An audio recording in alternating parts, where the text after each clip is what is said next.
سلام كبرات تختاتلتي يوتيوب شانيل سينما سمرن لومون كم وترو زتفرالي سبورتا وحبرتات حيزنا لكم قريبنا لنا من مكتتالكم بخبر نعدم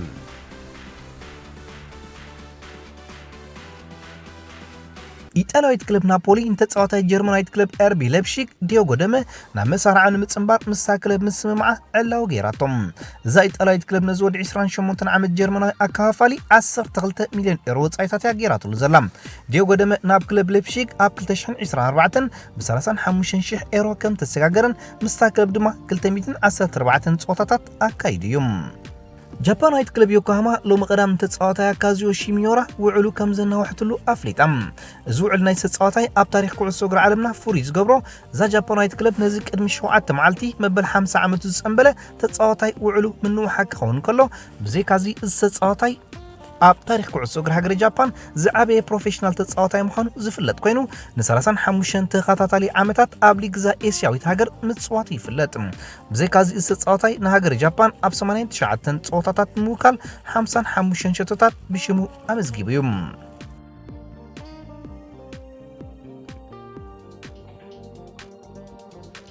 ግጥማት ሴሪያ ኢጣልያ ቀጽሉ ኣብ ዝወዓለሉ ሾደናዊ አርሙሽ ዝላታን ኢብራሂሞቪች ሾቶ ኣብ ዘመዝገበሉ ጾታ ታሪኻዊት ክለብ ኤሲ ሚላን ዓወት ኣመዝጊባም ዛብ ስቴፋኖ ፒዮሊ ትዕለም ክለብ ናብ ክለብ ካሊያሪ ብምኻድያ ጾታ ኣሰላሲላም በመንገዲ ራፋኤል ሊዮ ከምኡን ዝላታን ኢብራሂሞቪች ብዝረኸበተን ሸቶታት ተሓጊዛ ድማ ንካሊያሪ ክልተ ባዶ ረቲዓ ተወጽያም ኣብ ጾታ ካብ መጀመርያ ተሰለፈ ዝላታን ንኻልእት ሾቶ ክለቡ ከመዝግብ እንከሎ ዘይ ከም ዕድሚኡ ብሉጽ ብቕዓትዩ አንጸባሪቑ ወጽዮም ክለባት ናፖሊን ላዚዮን ዘካየዶ ጾታ ብዓወት ላዚዮ ሓደ ባዶ ተዛዚሙ ናፖሊ ተርታ ናብ 10 ተርታ ኮንቀልቁል እንከሎ ብመንጽሩ ንንኮሾቶ ላዚዮ ኢጣልያዊ አጥቃዒ ሲሮ ኢሞቢሌዩ ኣመዝጊብዋም እዚ ኣብ ብሉጽ ኣቃውማ ዝርከብ ወዲ 21 ዓመት አጥቃዒ ኣብ ናይ ሎሚ ዓመት ዘካየዶ ጾታታት 20 ሸቶታት ምዝጋብ ንብሾቶ ዝስዕቦ ዘሎ ናይ ኢንተር ሚላን ሮሜሎ ሉካኩ ብ6 ሸቶታት ማሕዲጎ ይርከብ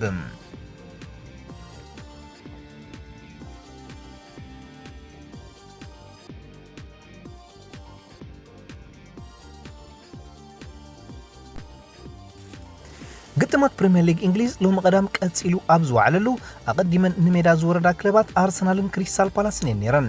ኣብዚ ቅድሚ ዕረፍቲ አርሰናል ብሉጽ ምውሃድ ዘርአየትሉ ጾታ ኣብ መበል 12 ደቂቕ መሪሕነት ተተሕዛሸቶ ካብ ጋቦናዊ ፔር ኤሜሪክ ኦባሜያንግ ብምርካብያ ንጾታ ክትመርሖ ክኢላም ዕረፍቲ ኣብ ምእካሉ ሓላውልዳት አርሰናል ሌኖ ብተጻዋታይ ፓላስ ቾኬ ኮያቴ ዝተረኽበት ሾቶ ክትምዝገብ ልዑል ዕድል ዝነበራ ኩዕሶ ኣምኪኑ ጾታ ድማ ካልእ ሾቶ ከይተረኣዮ ብመሪሕነት አርሰናል ሓደ ባዲው ንዕረፍቲ ምሪሖም ድሕሪ ዕረፍቲ ኣብ መበል 54 ደቂቕ ፓላስ ንጾታ ማዕረ ትገብር ሾቶ ካብ ጆርዳን ኣዩብ ምርካባ ክትመዓራረ ክኢላ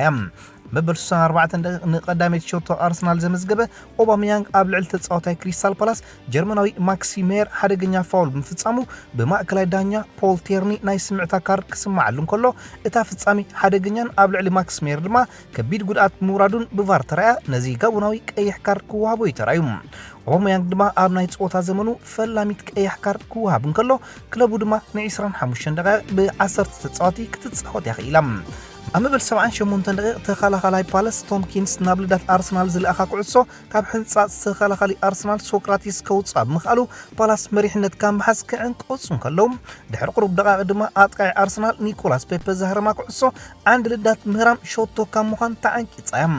ጾታ ድማ ሓደ ብሓደ ብምዝዛሙ ክልቲአን ክለባት ነጥቢ ተማቒለን ክወጻእ ክኢለን ኣለዋ ቸልሲ ንበርንሌይ ዓዲማ ተጻዊታ ኣብዚ ጾታ ለንደናዊት ክለብ ቸልሲ ሩይ ዓብላልነት ከተንጸባርቕ እንከላ መጋጥምታ በርንሌይ ኣብ መበል 18 ደቂቕ ካብ ሄንድሪክ ብዝረኸበታ ሾቶ ባር ክስርዛ ይተራዩ መበል 26 ደቂቕ ተጻዋታይ ቸልሲ ዊሊያን ኣብ ክልል ዳት በርንሌይ ተሓንኪሉ ምውላቑ ቸልሲ ፍጹም ቅላዕ ክትረክብ ክኢላ ነታ ፍጹም ቅላዕ ሓላፍነት ዝወሰደላ ጆርጂኖ ድማ ንሓላውልዳት በርንሌይ ናብ ጌጋ ማእዝን ብምስዳድ ከይተጋገየ ናብ ሾቶ ለወጣ ቸልሲ ድማ ሓደ ባዶ ክትመርሕ ክኢላ መበል 38 ደቂቕ ድማ ናይ ተኸላኻላይ ቸልሲ ሪስ ጄምስ ብማእዝን ናብ ዳት ዝለኣኻ ኩዕሶ ታሚ አብርሃም ብርእሱ ገጩ ናብ ሾቶ ብምልዋጡ ንመሪሕነት ክለቡ ናብ ክልተ ባዶ ኣራጎዶም ጾታ ድማ ንዕረፍቲ ብመሪሕነት ቸልሲ ክልተ ባዶ ኣምሪሖም ድሕሪ ዕረፍቲ ቸልሲ ካብ ካልም ሁድሰን ኦደይ ሳልሰይት ሾቶ ብምርካባ ንመሪሕነታ ከተደልድል ኪኢላ እያ ጾታ ድማ ካልእ ሾቶ ከይተወስኾ ብዓወት ቸልሲ 3 ባዶ ተዛዚሞም ብኦሊ ጉናር ሶልሻየር ትዕለም ማን ዩናይትድ ንኣብ መበል 20 ተርታ ትርከብ ኖርዊች ዓዲማ ያገጢማ ኣብዚ ብወገን ክልቲአን ክለባት ኣብ ኩዕሶ ዝረሃበ ጾታ ዝተራእየሉ ብዓብላልነት ነዚ ጾታ ትቕልሶ ዝነበረት ማን ዩናይትድ ኣብ መበል 27 ደቂቕ ስፓኛዊ ኳን ማታ ዝሃንደሳ ኩዕሶ ብመንገዲ ማርኮስ ራሽፎርድ ሾቶ ብምርካባ መሪሕነት ክትሕዝ ኪኢላ ኣብ መበል 44 ደቂቕ ንኖርዊች ከተመዓራረ ትኽእል ዕድል ብመንገዲ ካንትዌል ዝረኸበት ሓደገኛ ኩዕሶ ብሓላውልዳት ደህያ ክትመክን ያኽኢላ ጾታ ድማ ንዕረፍቲ ሓደ ባዶ ኣምሪሖም ኣብ መበል 52 ደቂቕ ሓላውልዳት ኖርዊች ቲም ክሩል ኣብ ልዕሊ መንእሰይ ተኸላኻሊ ማን ዩናይትድ ብሬንዳን ዊልያምስ በደል ብምፍጻሙ ሬድ ዴቪልስ ፍጹም ቅላዕ ክረኽቡ እዮም ክኢሎም ራሽፎርድ ድማ ንዝተረኸበት ፍጹም ቅላዕ ናብ ሾቶ ብምልዋጥ ንመሪሕነት ክለቡ ናብ 2 ባዶ ክብ ኣበሎም ድሕሪ ክልተ ድማ ማርሻል ብማታ ዝሃንደሰት ኩዕሶ ናብ ሾቶ ብምልዋጥ ንመሪሕነት ክለቡ ከግፍዖም ከሎ ንኣንድሪያስ ፔሬራ ቀይሩ ዝኣተወ ማሶን ግሪኑ ድማ ሾቶ ብምውሳኹ ማን ዩናይትድ ብገፊሕ 4 ባዶ ክትዕወት በቂዓ ሌስተር ሲቲ ኣንጻን ሳውዝሃምፕተን ያገጢማ ኣብ ጽቡቕ ኣቃውማ ትርከብ ሳውዝሃምፕተን ድማ በታ ኣብ ካልኣይ ተርታ ትርከብ ሌስተር ኣብ ሜዳ 2-1 ብምርታዕ ንተርታ ናብ መበል 12 ክብ ኣቢላቶላ ኣብ ጾታ ሌስተር ብመንገዲ ቤልጂማዊ ዴኒስ ፕራየት መሪሕነት ትሕዛ ሾቶ ኣቐዲማ ክትረክብ ከላ ሳውዝሃምፕተን ብመንገዲ ኣርምስትሮንግ ክትመዓራረ ያኽኢላ መባልዕታ ኮይኑ ዘሎ ዳኒ ኢንግስ ድማ ጾታ ኣምዝዛሙ ንክለቡ 3 ነጥቢ ዝሕፈተ ሾቶ ብምዝጋብ ንሌስተር ኣብ ሜዳ ክረትዕዋ ኽኢሎም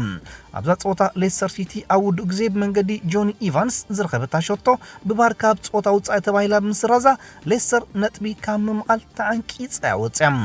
ክለባት ወልብስ ኒውካስል ዘካየዶ ጾታ ማዕር 1-1 ተዛዚሙ ኒውካስል ካብ ኣልሜሮን መሪሕነት ትሕዛ ሾቶ ኣቐዲማ ትረክብ ከላ ወልብስ ነጥቢ እተመቕላ ሾቶ ካብ ዴንዶከር ብምርካባ ጾታ ብማዕረ ውፅኢት ክዛዘም ኪኢሎም ኤቨርተን ድማ ንብራይተን ዓዲማ ብእንኮ ሾቶ ሪቻርልሰን 1 ባዶ ብምዕዋት 3 ነጥቢ ሓፊሳ ያወፅያ ኣማሲኡ ድማ ዝዓበየ ጾታ ሰሙን ኣብ መንጎ ክለባት ቶተንሃምን ሊቨርፑልን ነይሮም ኣብዚ ክልጣፈን ኣዛናይን ዝነበረ ጾታ ሊቨርፑል ቀዲማ እንልዳ ቶተንሃም ብምውራር ብመንገዲ ፌርሚኖ ዝረኸበት ዕድል ኣብ ኢድ ሓላው ልዳት ቶተንሃም ጋዛኔጋ ክትኣቱን ከላ ቶተንሃም ብወገና ብመንገዲ ብራዚላዊ ሉካስ ሞራ ንቁሩብ ገፊሓ ዝወፀት ዕድል ግብረ መልሲ ሂባትሎም ብራዚላዊ ፌርሚኖ ድማ ኣብ መበል 37 ደቂቕ ካብ መሐመድ ሰላሕ ዝተቐበላ ኩዕሶ ነቶም ኣብ ዝምሸት ብሉፅ ውህደትን ብቕዓትን ዘርኣዩ ተኸላኸል ቶተንሃም ብምጥሓስ ንክለቡ መሪሕነት ተትሕዛ ሾቶ ከመዝግብ ብምኻሉ ንክለቡ መሪሕነት ክትሕዛ ይኽኢሎም ጾታ ድማ ንዕረፍቲ ብመሪሕነት ሊቨርፑል 1 ባዶ ይምርሕዮም ድሕሪ ዕረፍቲ ተጻወቲ ሊቨርፑል ዓብላልነት ተጻወቲ ቶተንሃም ድማ ብሉፅ መኸተ ከንጸባርቑ እዮም ተራእዩ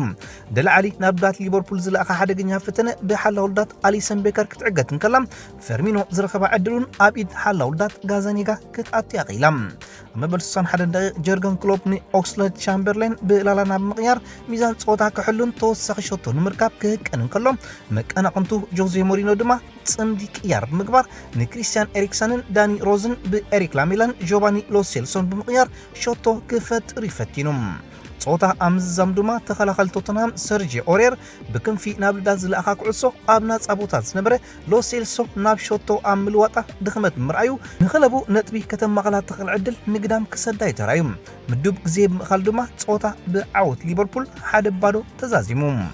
ሊቨርፑል ድማ ካብ ዘካየደቶ 21 ጾታ ኣብ 20 ብምዕዋት ኣብ ሓደ ድማ ማዕረ ብምፍልላይ ብ61 ነጥቢ ኣብ መሪሕነት ክትቅመጥ እንከላ ኣብ ተመሳሳሊ መድረኽ ብክለብ ማንሲቲ ተታሒዙ ዝነበረ ካብ 21 ጾታ 59 ነጥቢ ብክልተ ብምብላፅ ኣብ ታሪኽ ፕሪምየር ሊግ ዝበዝሐ ኮይኑ ተመዝጊብላ ኣሎ እዚ ነጥቢ እዚ ኣብ ታሪኽ 5 ዓበይቲ ሊጋት ኤውሮጳውን ዝበዝሐ ምዃኑ እዩ ብዘይካዚ እዛ ክለብ ን38 ተኸታታሊ ጾታታት ብዘይ ስዕረት ትግስግስ ምስ ምህላውን ነቲ ክለብ ኣርሰናል ሒዛቶ ዝነበረት ናይ 49 ጾታታት ናይ ዘይተሰዓርነት ክትመዓራረ 11 ጾታታት ጥራሕ ይተርፋም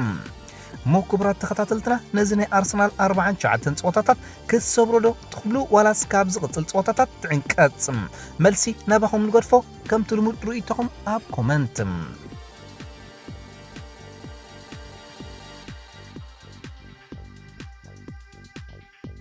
خبركم تخطاتلتي يوتيوب شانل سينما سمرم نمكتالكم እናመስገና ንሎም መዓልቲ ኣዳሊና ልኩም ዝነበርና ስፖርታዊ ትሕዝቶታት ኣብዛዚምና ኣለና ኣብ ቀጻሊ ብኻልእ ሓበሬታታት ክሳብ ንረኸብ ንኹልና በብዘለናዮ ሰላም እንተዕናን